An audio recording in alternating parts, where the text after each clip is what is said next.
excited to have Marisa here today. Welcome to the Arthritis Life podcast. Thanks for having me. Yeah, and can you let everyone know just a quick intro, like where you live and what is your relationship to arthritis? Yeah, so I'm Marissa. I live in Atlanta, Georgia, and I was diagnosed with rheumatoid arthritis in September of 2020. Yeah, so you're one of the people that deserves an additional like warrior badge for getting diagnosed during the pandemic. Yeah. That's rough. So yeah, I would love to just jump right into your diagnosis story / Sure. saga. Yeah. Yeah, luckily it wasn't too much of a saga. So right around, I don't know, maybe it was like March or April. So like early on in the pandemic, I started noticing some signs of just that, working a desk job, it was a little bit more difficult to do my job when, my wrists were bothering me and I started noticing some symptoms in my hands. And so I talked to my primary care physician about it. And he said, like, oh, it's probably carpal tunnel. A lot of people, now that we're moving to working from home and, may or may not have a good setup, a lot of people are noticing symptoms of carpal tunnel. And so I had bought a wrist brace, and I slept with it at night and tried to use it during the day. And so I did that for probably about a month or so, and then still was having symptoms. And my primary care physician referred me out to an orthopedist who took some x-rays. And since it was both hands, they also x-rayed my neck. And that was like a very, that was a little scary. Not the actual process, but just the thought of like, oh no, what's going on in my neck. But the x-rays were fine. The orthopedist also thought that I was carpal tunnel and sent me to get, what is it called? A nerve test. It might just be called a nerve test, where you feel like you're being turned into a robot, and you have these like electric pulses that are sent along various tendons and the sort through your arms. And that also suggested that it was carpal tunnel. So then I go to the orthopedist again, and they want to cut open my wrists and do I forgot what it's called. There's some surgery to release that. I think the nerve test is like the nerve conduction test. Yes. Officially. Yeah. And then it's carpal tunnel release surgery. But was it, just to clarify, was it both hands and wrists or was it just one? Okay. It was both. Okay. And so that would require me to take off from work for 2 weeks and essentially not really be able to use my hands a whole lot. And so, I was willing to do it if that's what was needed. But around the same time, I started noticing like my knees were also not happy. I was having some pain in my toes, and my elbows are really my big flare joints that are prone to flaring. Um, and so at that point, and I was at this point like feeling very frustrated because I had started doing yoga over the pandemic, and there were days where like just being in tabletop, like we're just not happening. And so I was discussing a lot of these frustrations with my therapist, who has a relationship with some autoimmune diseases herself, which is really helpful. Not not that I'm glad that she has these autoimmune conditions, but it's helpful to have somebody listen to you that has firsthand experience. And so she encouraged me to get, a second opinion, and to see a rheumatologist to see if, this was something that was in fact autoimmune, or if it's, just so happens to be coincidental and I have carpal tunnel and my joints just hate me. And so lo and behold, I see a rheumatologist that my primary care physician referred me to, and she's great. And sure enough, it's rheumatoid arthritis. And I got the official diagnosis pretty close to my 30th birthday. which was some birthday present from the universe. Didn't love, and started on. I think I did some like prednisone, and I don't remember what. Um, I guess we went straight for the biologics, because I was a little bit. She was hesitant and I was hesitant about going for methotrexate, just because, I'm hoping to have kids soon in the next few years.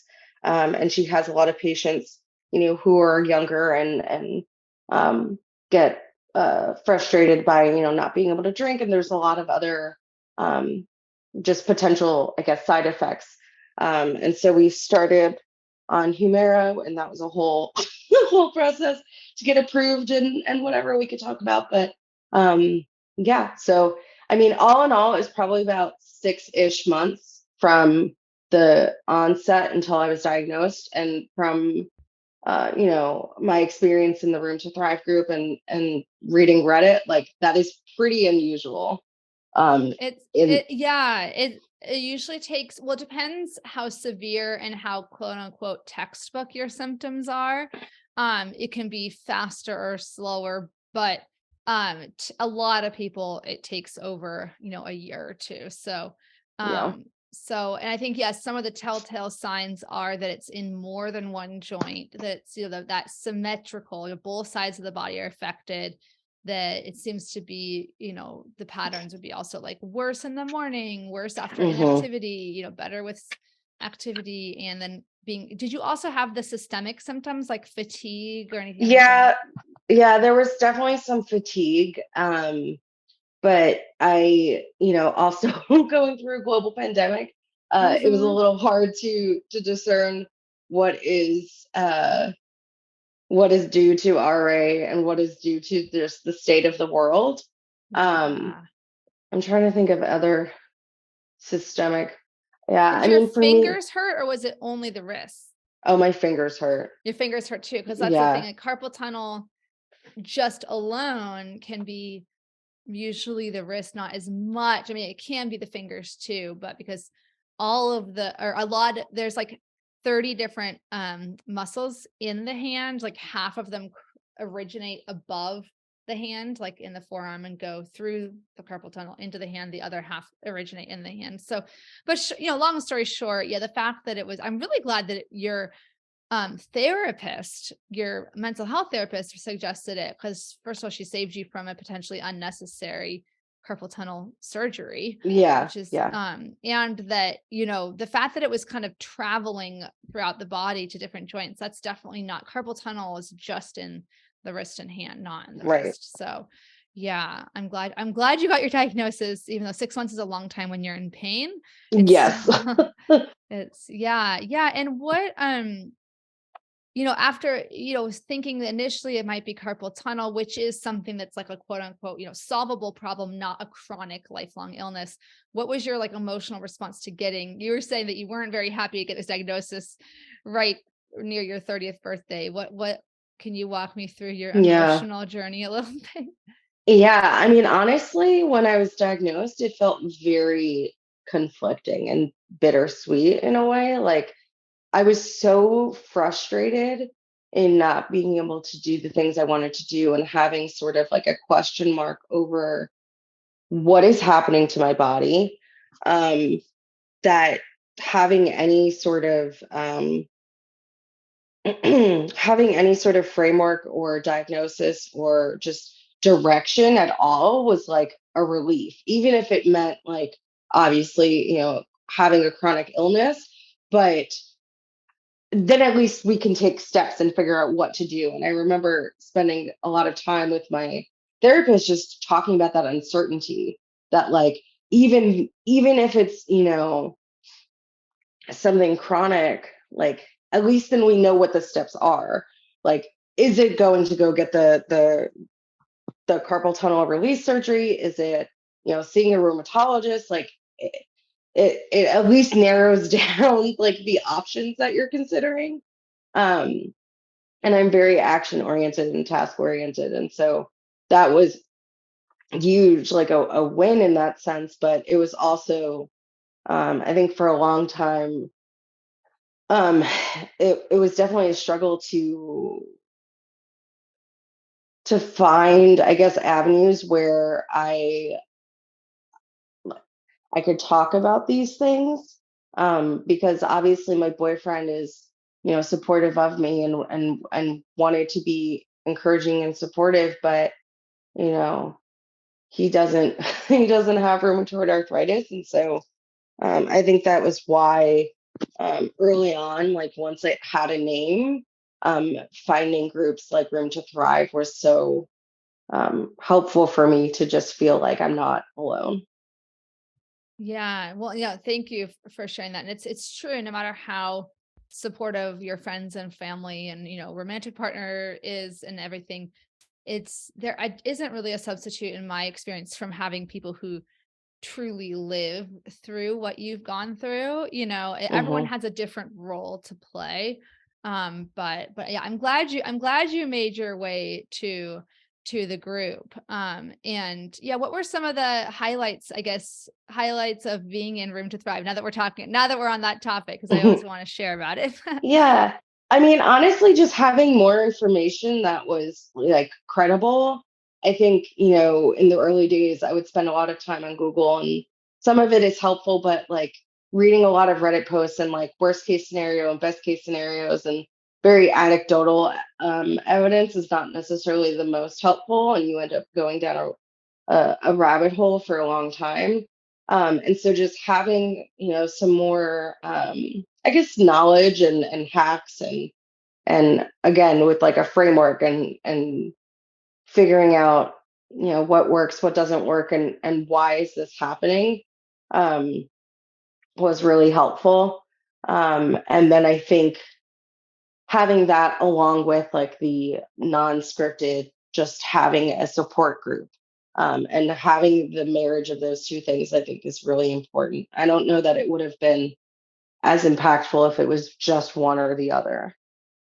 Yeah, I'm glad you mentioned that, because it is two different kind of appeals for people. Like some people are like, I just want like a tour guide person to like help Hmm. me sift through all this overwhelming information. But and other people are more enticed by the idea of having this support group. But it's nice because the when we talk about the practical tips and tricks and like making sense of the evidence out there that can be so conflicting, like about exercise, nutrition, all that stuff.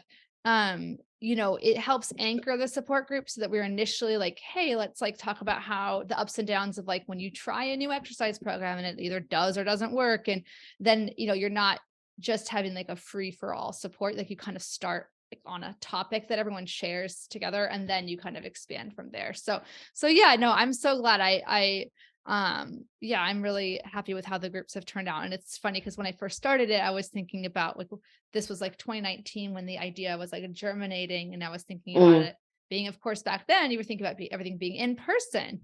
So it's been really interesting over the pandemic to do it, virtually, and see how that support there's so many benefits of having it online, right? Like, I right. mean, when we're tired, right? You can kind of, Hmm. you can turn your video on or off, like kind of lay down and kind of zone in and out of the group, or cook your dinner or while you're paying attention, Right. or other, yeah, I don't know.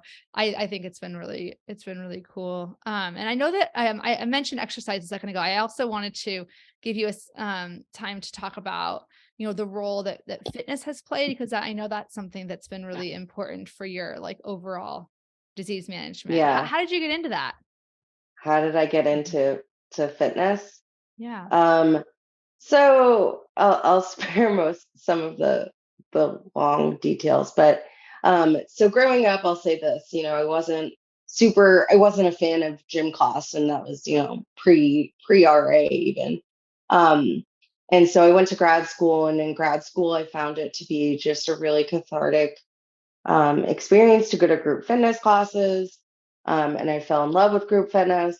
And so I got certified to teach group fitness. And then the pandemic happened, and I didn't want to be around a bunch of German college students because I taught at a university rec center. Um, and so During the pandemic, I would say there was definitely a large shift for a lot of reasons, like given the pandemic, given my RA diagnosis, and using that time to become comfortable with modifying and being in my own home, I think was really helpful. And as things have opened up, um, I mean, I'll be honest, I think it's been challenging to consistently remind myself that like it is okay and in fact encouraged to listen to your body. And so, some days I might not be having a good wrist day. Um, and so if I had signed up for a class, um, that might mean that I have to modify. And um, and I will also say, I think, especially given my diagnosis, like I am very discerning when it comes to going to new classes and new teachers. So when I find spaces that I feel comfortable in, that whose teachers like automatically and instinctively know to provide modifications, and where I feel, um, accepted's a strange word, but where I feel like I can be my best, whatever it is that day, like I'll continue going back to those places. Um, and what else was gonna say?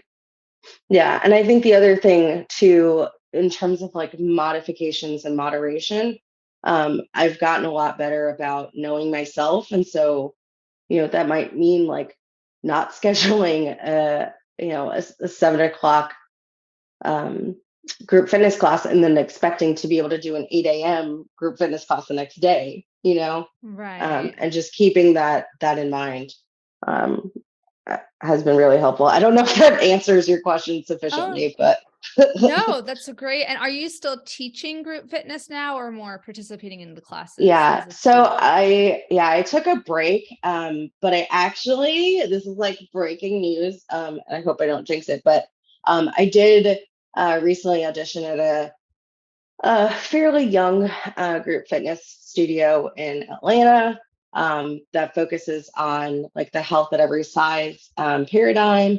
Mhm. And so that sort of philosophy fits in well with how I view myself and how fitness Mhm. fits into my life. And so um, haven't scheduled any classes yet, but and that goes back to what I was saying before about attending classes. Like I make a very conscious, intentional effort to go to places that I feel supported in, and that goes the same is true for teaching in spaces. I don't know that I could teach at a like your cookie cutter style gym.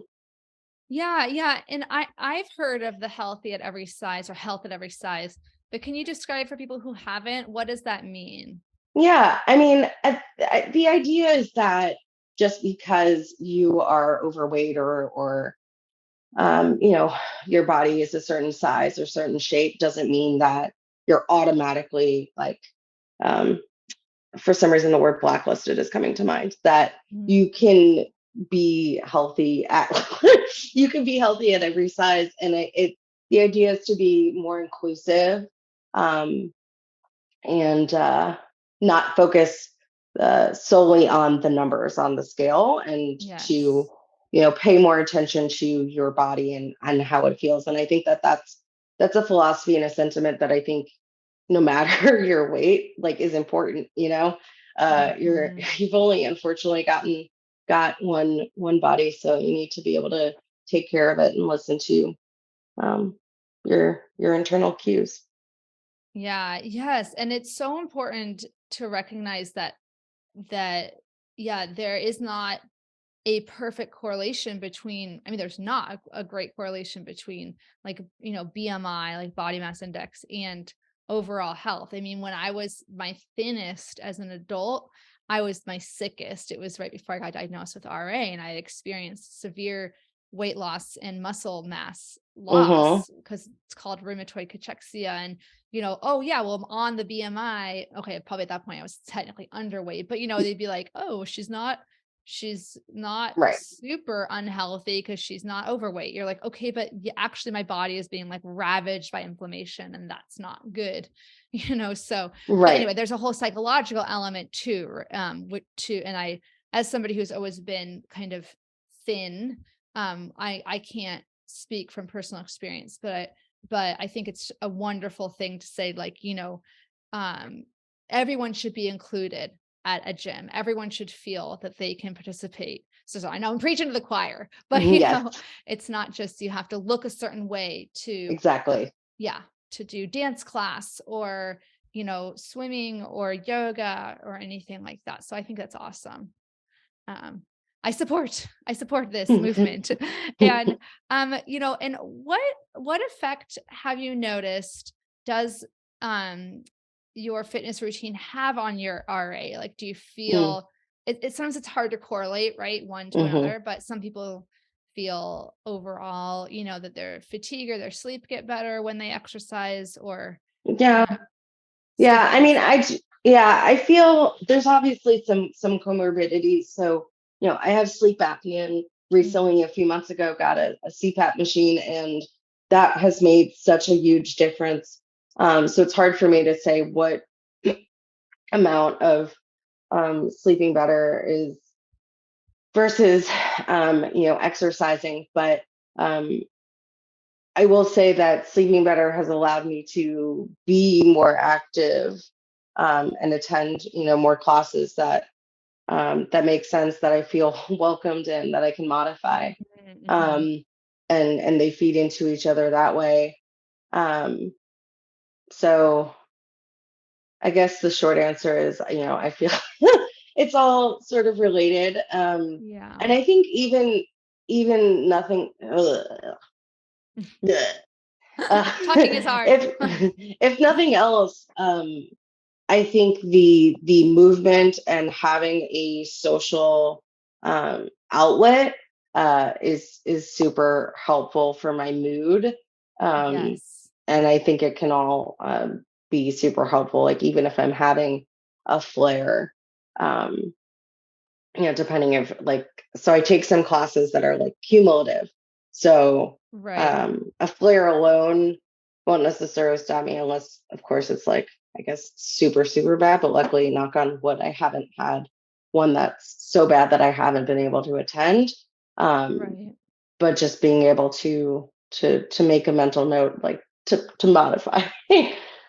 Right, right. No, and I'm really glad you mentioned mood because yeah, so often when people hear, "Oh, you're supposed to exercise if you have rheumatoid arthritis," they think about it as like, "Oh, it's going to help, build muscles and support the joints," which is true from like Right. a mechanical standpoint. But really, the mood for me, getting those endorphins, it also helps. It gives me an energy burst, and it helps with mental health for me personally. So I think that's something to not be overlooked when people think about exercise and fitness. And um, when you say like a group fitness class, what are some of the kinds of exercises that you do in the context of the class? Like, is it like, do you do Yeah. them to music, or are you like stepping, like step aerobics, or is it kind of a Yeah. mishmash? Yeah, yeah, yeah.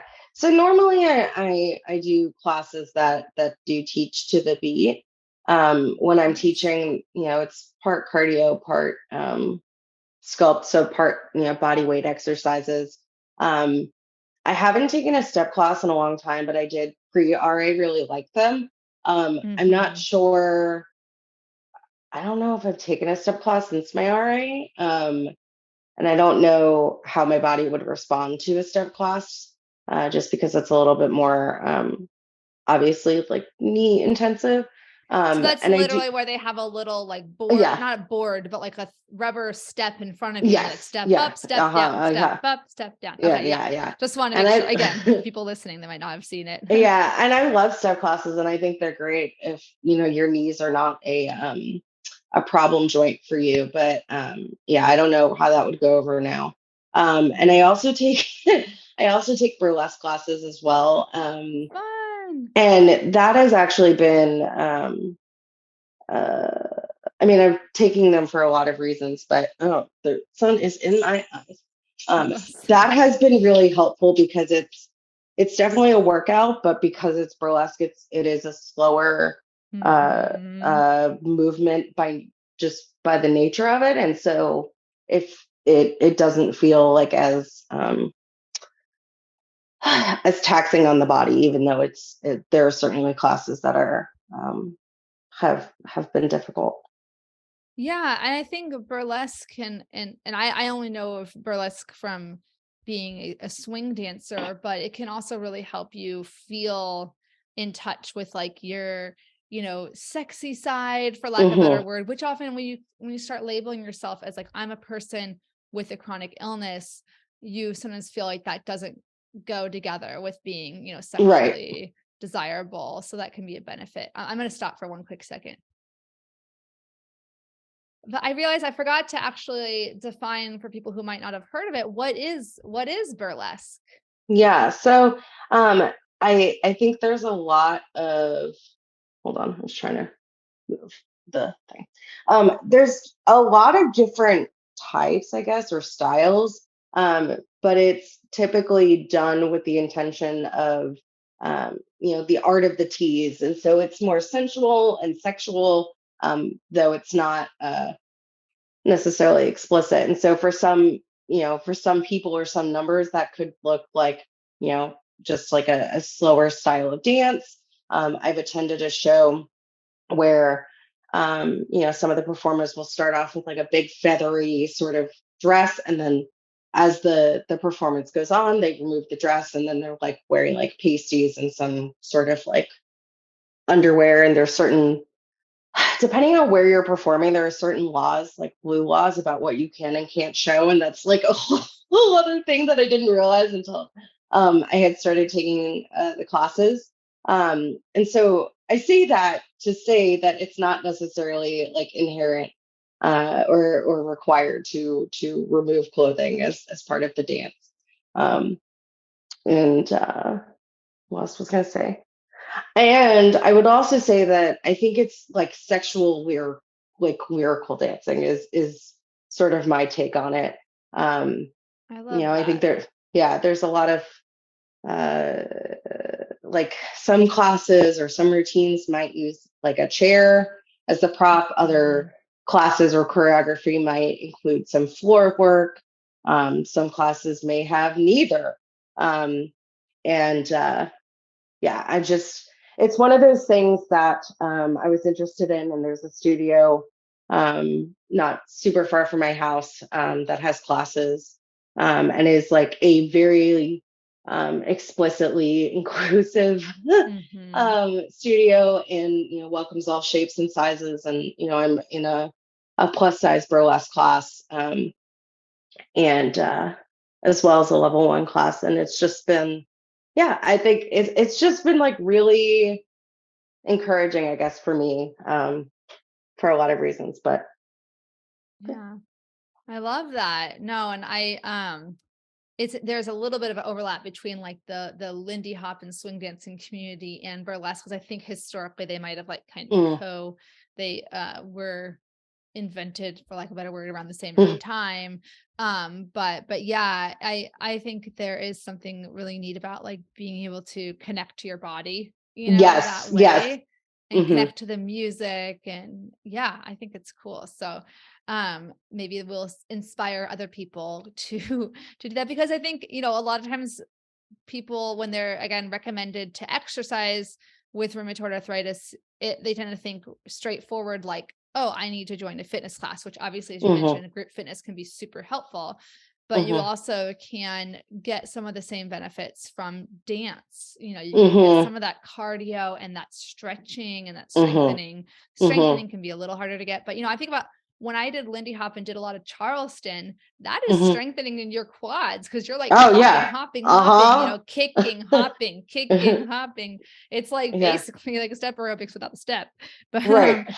so yeah, I wouldn't don't minimize the impact that dance can have. I really want to have an arthritis dance party. Side note, I think that would be really fun.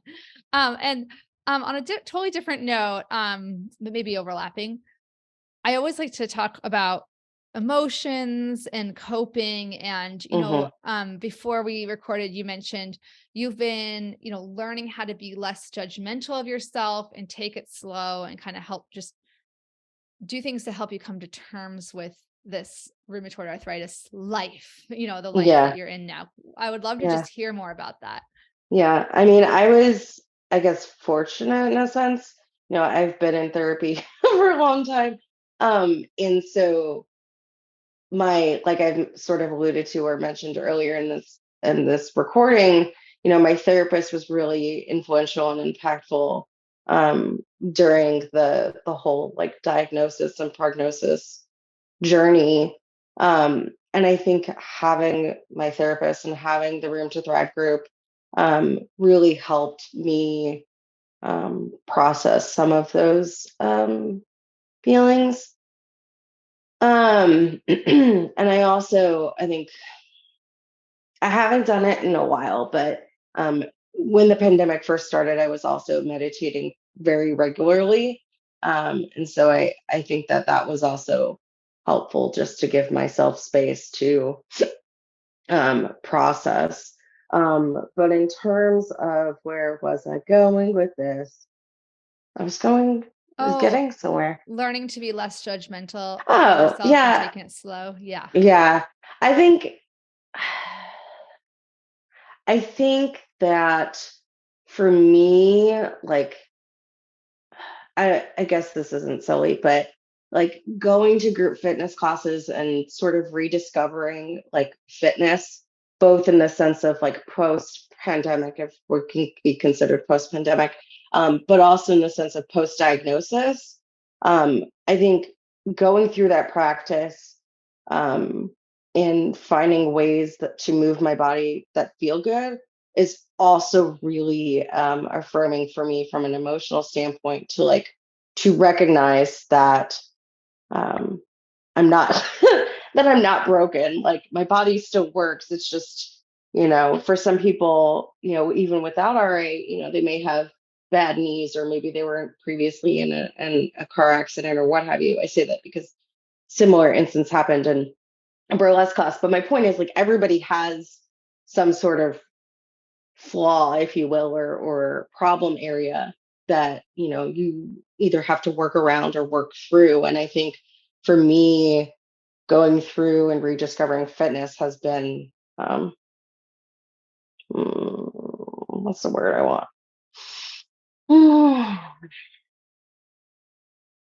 I don't know, cathartic in that sense of I can't think of words, but I'll just leave it at cathartic. Yeah, I totally can see that. It really is an evolution a lot of people go through where at first you're like, "Oh, my body's broken," and the only way for me to love my body again or to move in a way that feels good would be to cure or heal, my Right. condition. And so like that's the barrier as opposed to realizing, oh, like you mentioned, there's often some sort of barrier. It could be an aesthetic barrier. Like for me, Right. prior to my diagnosis, I've always struggled with my posture. I kind of Hmm. hunch my shoulders forward, and it's always like I always felt with starting Lindy Hop and swing dancing, I was like, oh, some of these girls have such beautiful posture, and like it's really Hmm. hard for me. Seems so effortless for them. Hmm. We all have something, Hmm. So yeah, realizing you can I could think I'm thinking of my own therapist where it's like making space for the Yes. rheumatoid arthritis. Yeah, Hmm. alongside you rather than seeing it as the enemy. Yes. Yes. Yeah, Yeah. that's beautiful. It's a beautiful thing when you can do that. And I forgot to tie the loose end of the treatment plan. So sorry, just to go back like 30 minutes, but you mentioned you started Humira. Is that working Yes. well? Are you Yeah. yeah. So I think it's worked. I'm still on Humira and sulfasalazine. Not to give these drug companies more money, but I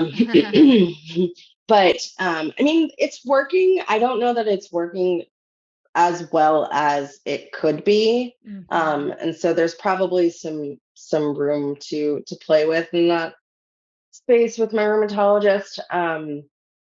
But I will say, um, I was a little. not necessarily scared, but I wasn't sure what to expect with an injection.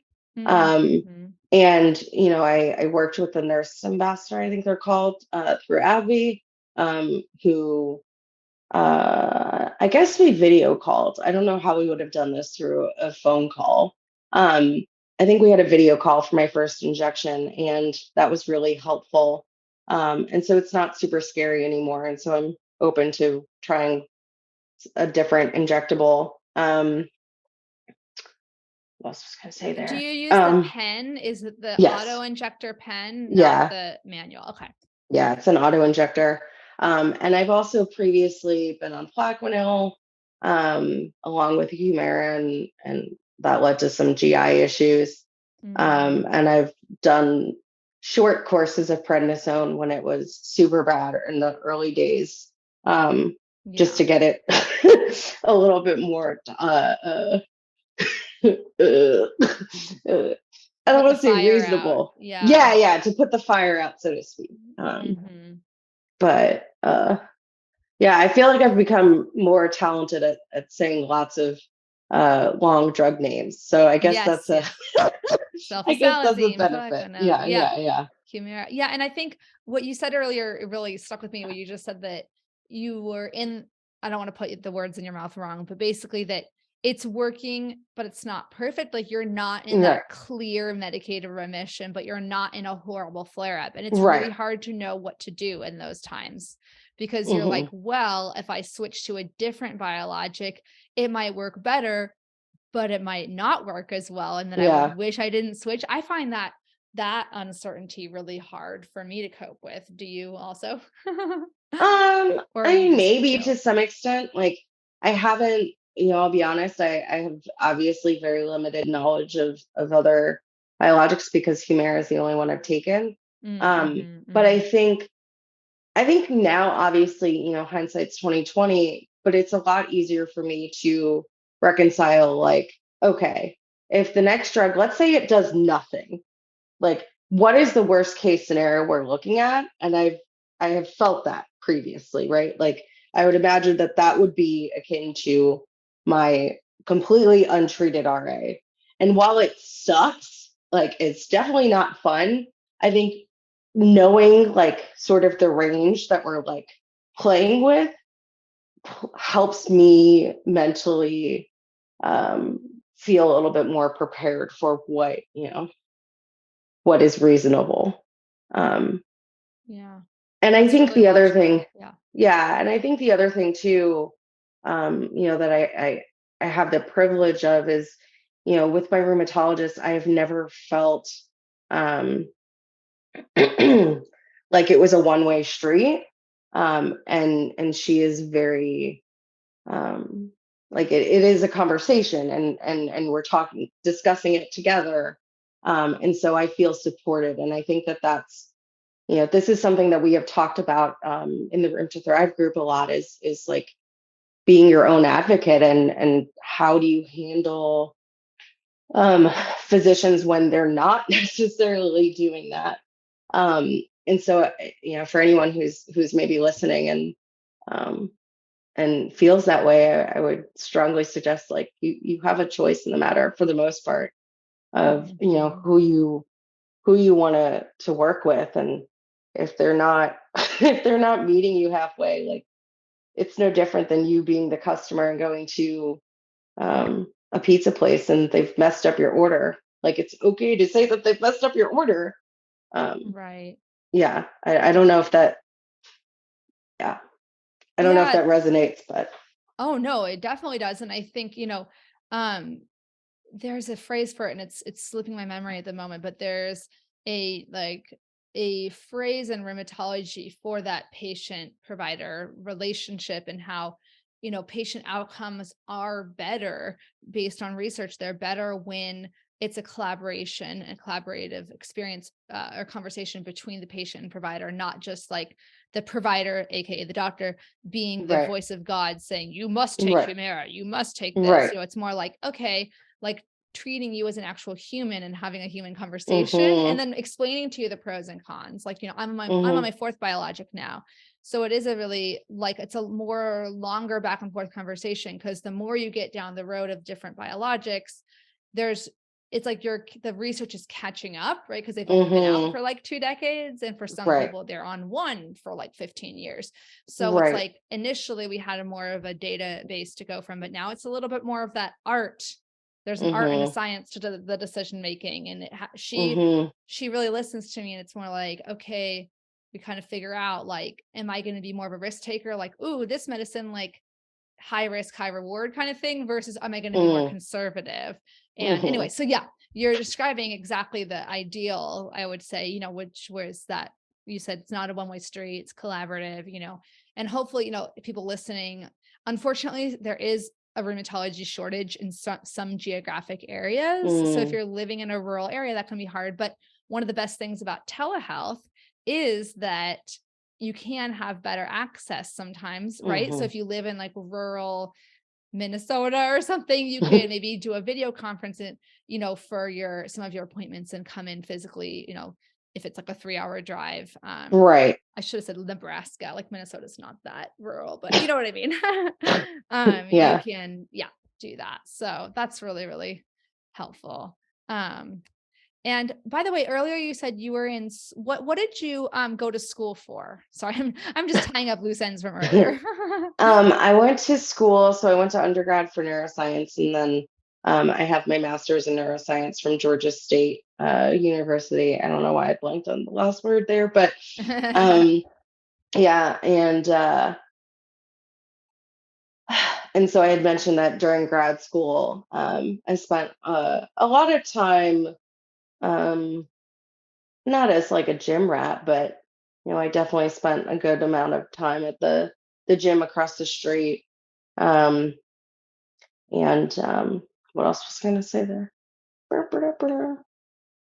I mean, this is like a very like a footnote almost, but I do think it's interesting that myself and several other friends of mine that I went to graduate school with have later developed autoimmune disorders of varying types. And so I'm not saying correlation doesn't equal causation. I'm just saying that graduate school was an occupational hazard. That's all I'm Yeah. saying. Well, and there are geographic correlations. Like there was a big campaign in the Seattle area, like, why are so many people who why is the incidence of multiple sclerosis so much higher in the Mm, Pacific Northwest? Like they're trying to mhm, figure out. So sometimes there can be environmental triggers.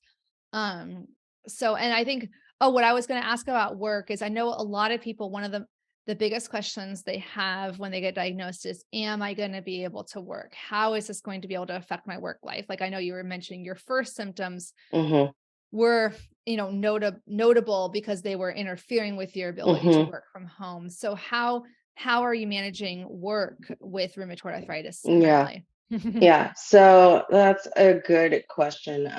So I do have like an ergonomic keyboard. That was the first thing I bought with some like work from home stipend that we had. I've tried an ergonomic mouse, the one that has like the roller ball, and I really hated it because it just works so differently from a normal mouse. Um, I also take breaks. Occasionally, if I'm having a bad hand day, I'll use my compression gloves while I'm working. And I am still working full time. Obviously, depending on disease severity, some people can work, some people can't work. And yeah, and I just try to take breaks and make sure that I have water, which I think is fair enough advice, even if you are totally uh, uh, healthy, quote unquote. Yeah. And I mean, I think most people know that anyone who does repetitive actions, particularly with your hands, is at Hmm. risk for repetitive stress injuries. So it's helpful to do those things even if you don't have a joint condition. So so thank you. And that's really similar to what I do too. I have the ergonomic keyboard and mouse. I like this one, Hmm. upright mouse. Yeah, Hmm. I am similar. I don't like the ball. I actually think that the mice, for me personally with the ball, they actually aggravate my knuckles, which is like the MCP Mm. joint, the metacarpal phalangeal, which are usually the worst in that's where the most pain is for most people with Hmm. rheumatoid arthritis. So, so that's just my it's the same thing with scrolling on a touch screen. That's why I try and Gotcha. use like a sometimes I use a stylus if my fingers are sore, but yeah, I know it's there. No one, unfortunately, like with regards to the question you said, you were able to work full time. Lots of people can work full time, some can't, and you really don't know necessarily at your diagnosis, right? You can ask your Right. doctor. Don't ever be shy to ask your doctor what is my prognosis in your opinion. The doctors are the ones that see 8-10 Right. patients a Right. day. Right. Patients like me, do you think I have a good likelihood? Because there's factors that make you have your prognosis better or worse. How mild or severe is your disease? How um, do you already have some, progression, deformities? Do you have really high blood markers? How are your x-rays? All these things, strong family history. Was your family member, did they have more of an aggressive form of RA? Um, so, knowing those things, your doctor can say, honestly, in your case, it's going to be probably you need to prepare yourself to work part-time potentially, or, Right. oh no, we expect you to be able to work full-time, so, Right. um, Right. yeah. And so, okay, so I have a fun little section I've started doing of rapid fire Okay. questions. So, this one is one of my favorite questions is, do you have any like words of wisdom or encouragement for somebody who might have just gotten diagnosed with RA? Mm. That's a hard, I know it's I hard. think uh is almost to some extent sounds hypocritical because it's definitely something I still struggle with. But don't be afraid to ask for help. Hmm. I think that that's probably number one. There are many times that my partner Adam, um, has said like, I'd rather you just ask me and quote unquote, bother me for 2 minutes than you struggle and get frustrated and upset that you can't open a jar. Um, So similar to my husband too. And I'm yeah. like, I know it's just so hard to ask for help. Yeah, I feel you on that one. Yeah, I hope people take that to heart.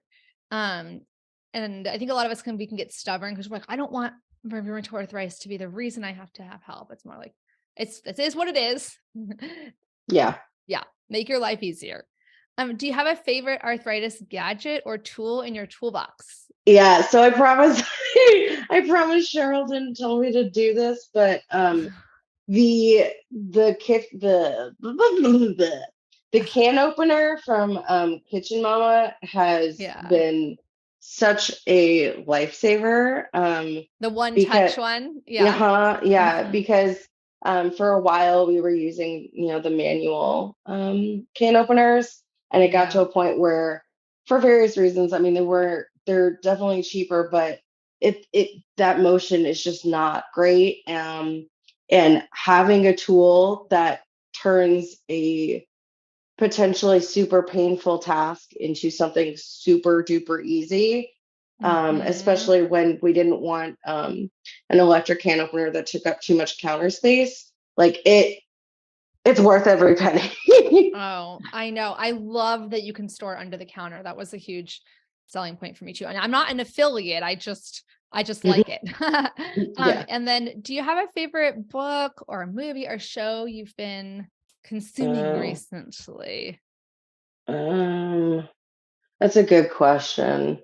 Mm, I hard to choose. mean, I I'm a sucker for like trashy reality television. Um, and so I promise I've not watched any of the other Bachelor in Paradise seasons. Don't get mad at me, don't come for me.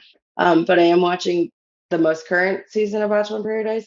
And like I understand it's trashy television, but sometimes you just need There's yeah, there's a web trashy television. I listened to a podcast called Pop Culture Happy Hour, and one of Oh the yeah. hosts, yeah, she's Linda Holmes. She founded this website that was called, or she used to write for a website called Television Without Pity, like saying like you Hmm. shouldn't have to apologize for liking what you like, you know. And my husband and I have been watching Love Is Blind, and what we do is Hmm. we literally pause it and we'll like have Hmm. conversations about it and be like, here's how, like, I think she should have said it this way, like that. What do Hmm. you think? Like, would that have come across better? You know, so it's like we are actually, first of all, it is just mindless entertainment, but it also is like it can be a conversation starter, to be Yeah, honest. totally. I Yeah, totally season one, agree. Love Is Blind, was all focused in Atlanta too, by the way. So Yes. two of the couples are still married from there, which is awesome. Spoiler alert. Yes. And then Spoiler alert. it's like 2 years ago. Do you have a Yeah. favorite mantra or inspirational saying? It's okay if you don't. I mean, I guess listen to your body. It's not like super, it's not super like poetic by any means, but No. um, I think it's one that's it's one that is important to me, especially. Yeah, yeah. It's a deceptively simple one. It sounds easy, but it's not. And when you live with pain, you get used to not listening to your body as a coping mechanism. So I totally agree with that. What is something that's bringing you joy right now? Mm, Taylor Swift Midnights? No, no, sorry. I I'm haven't projecting. listened to it yet. I will eventually listen to it. Um, I would say my burlesque classes. Awesome. Yeah, my burlesque classes. You are inspiring me to sign up. And then, okay, You last should. one. Yeah. What does it mean for you to thrive with rheumatic disease?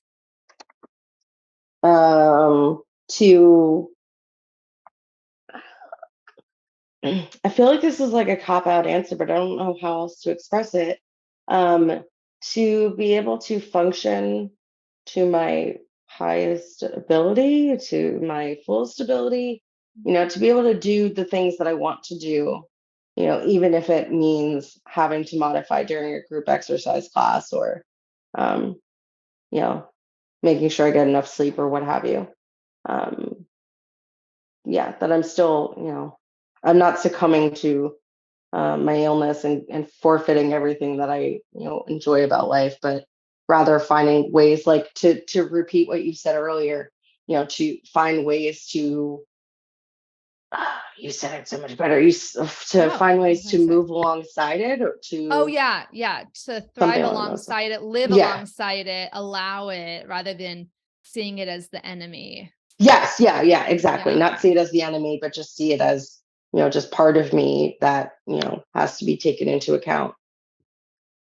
I mean, that's key, I would say. I mean, I would say I totally resonate with that. That's like what you've just described is almost like the thesis of occupational therapy, is like helping people adapt and helping people, you know, function and live to, like you said, function at my highest ability, even if I have to modify. That is no small feat. So Yes. I love it. I love it. Is there anything else you want to share with the audience before we wrap up?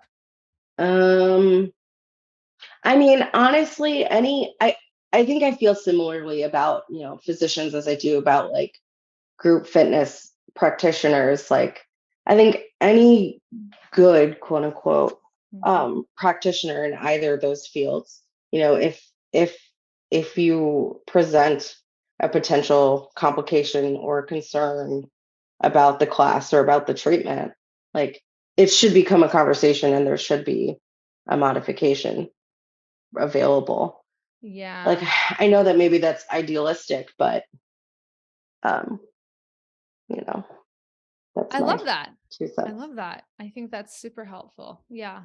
That's something that a lot of people don't think about. So thank you. And where Hmm. can people find you if they want to talk to you Yeah. more, ask you questions, Um, connect? so I'm at NeuroGal913 on Instagram. I also have a group fitness Instagram that admittedly has been it's not abandoned, but has definitely been neglected. It's mishmash movement. Oh, okay. Yeah, MISHMOSH movement. Okay. All one word. And yeah, I mean, I'm open to questions, or if you're in the Atlanta area, to let you know where I'll be teaching. Awesome. Well, thank you so much for taking the time to share your story and your tips. I really think people are going to benefit from your wisdom and ideas. So thank you again. Thank you. Okay, bye bye for now. Bye.